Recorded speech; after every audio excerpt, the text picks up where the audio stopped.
നമസ്കാരം. ക്യാമ്പസിൽ SFI നേതാക്കളുടെ അതിക്രൂരമായ റാഗിങ്ങിനും ആൾക്കൂട്ട വിചാരണയ്ക്കും വിധേയനായി പൂക്കോട് വെറ്റിനറി കോളേജ് വിദ്യാർത്ഥി സിദ്ധാർത്ഥ് മരണപ്പെട്ട സംഭവം കേരളത്തിലെ മനുഷ്യഹൃദയങ്ങളെ ഞെട്ടിക്കുന്നതായിരുന്നു. അടിമുടി ദുരൂഹത നിറഞ്ഞതാണ് സിദ്ധാർത്ഥിന്റെ മരണം. തങ്ങളുടെ മകനെ തല്ലിക്കൊന്നതാണെന്ന ആരോപണമാണ് സംഭവത്തിൽ സിദ്ധാർത്ഥിന്റെ മാതാപിതാക്കൾ ഉന്നയിക്കുന്നത്. കോളേജിലെ SFI നേതാക്കൾ കാട്ടിയ കൊടും ക്രൂരതയാണ് സിദ്ധാർത്ഥിന്റെ മരണത്തിന് കാരണമാകുന്നത്.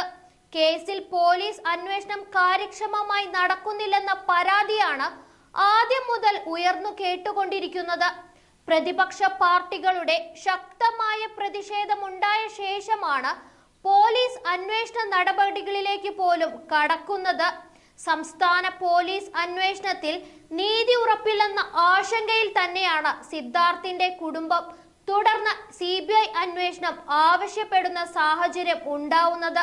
സിദ്ധാർത്ഥിന്റെ പിതാവ് ജയപ്രകാശ് മുഖ്യമന്ത്രി പിണറായി വിജയനെ കണ്ട് CBI അന്വേഷണം ആവശ്യം ഉന്നയിച്ചതിനു പിറകെയാണ് CBI അന്വേഷണത്തിന് സർക്കാർ ഉത്തരവിടുന്നത്. എന്നാൽ തുടർന്നുള്ള നടപടികളിൽ പോലും രാഷ്ട്രീയ കളിയാണ് അരങ്ങേറിയത്. ദുരൂഹ സാഹചര്യത്തിൽ ജീവൻ നഷ്ടമായ വിദ്യാർത്ഥിയുടെ കുടുംബം ആഗ്രഹിക്കുന്ന അന്വേഷണം നടക്കണമെന്നത് ന്യായമായ ആവശ്യമാണ്. കേസിലെ മുഴുവൻ പ്രതികളെയും കണ്ടെത്തി അർഹിക്കുന്ന ശിക്ഷ അവർക്ക് ഉറപ്പാക്കേണ്ടത് ഭരിക്കുന്ന സർക്കാരിന്റെ കടമയാണ്.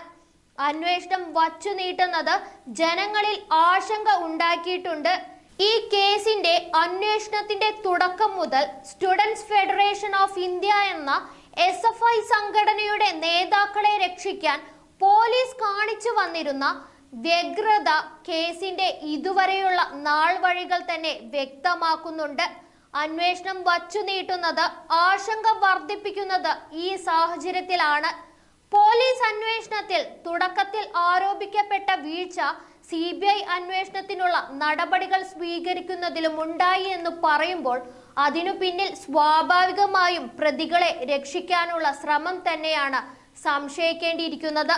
അന്വേഷണം CBIക്ക് കൈമാറിക്കൊണ്ട് സർക്കാർ വിജ്ഞാപനം ഇറക്കി ദിവസങ്ങൾ കഴിഞ്ഞിട്ടും ഉത്തരവ് ഒരു കവറിംഗ് ലെറ്ററോടെ കേസിന്റെ നാൾവഴി ഉൾപ്പെടുന്ന പെർഫോമ റിപ്പോർട്ട് CBIക്ക് കൈമാറാൻ വൈകിയെന്നു കൂടിയുള്ള വിവരങ്ങൾ പുറത്തു വന്നപ്പോൾ CPMന്റെ ഭരണകൂട ഭീകരതയുടെ ദുഷ്ടമുഖമാണ് വ്യക്തമാക്കപ്പെടുന്നത്.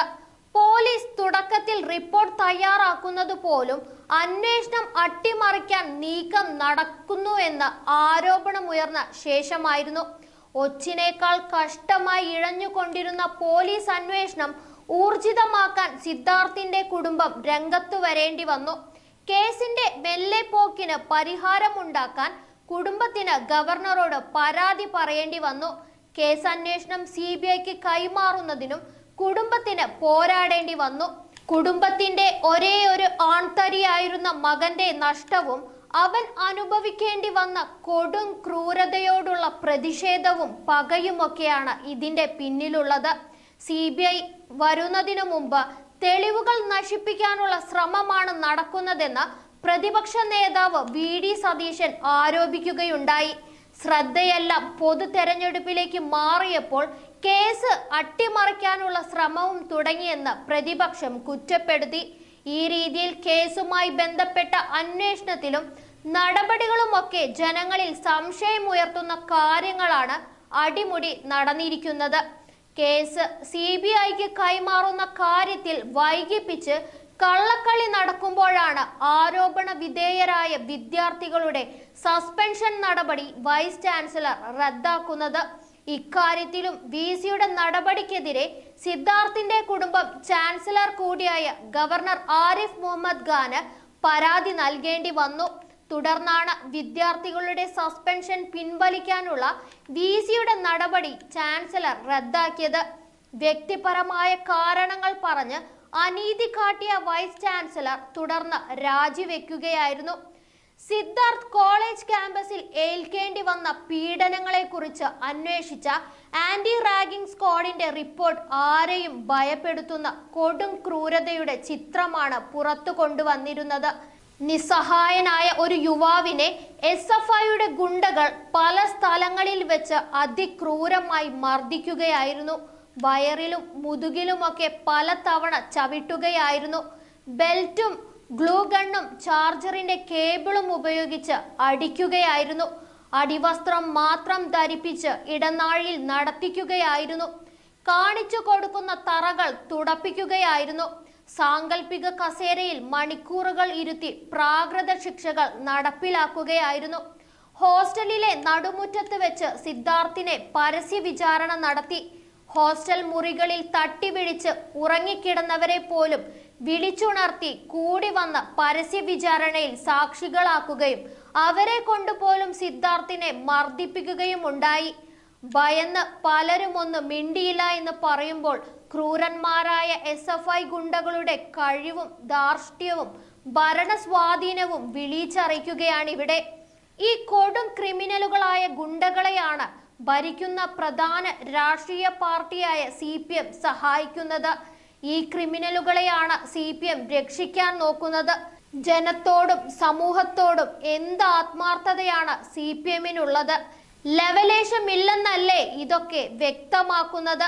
പ്രതികളുടെ റിമാൻഡ് റിപ്പോർട്ടിൽ പോലും സഹപാഠികൾ, വിദ്യാർത്ഥികൾ എന്നീ പദപ്രയോഗങ്ങളാണ് ആക്രമികളെ പറ്റി SFIയെ രക്ഷിക്കാനായി പിണറായിയുടെ പോലീസ് എഴുതി ചേർത്തിരിക്കുന്നത്.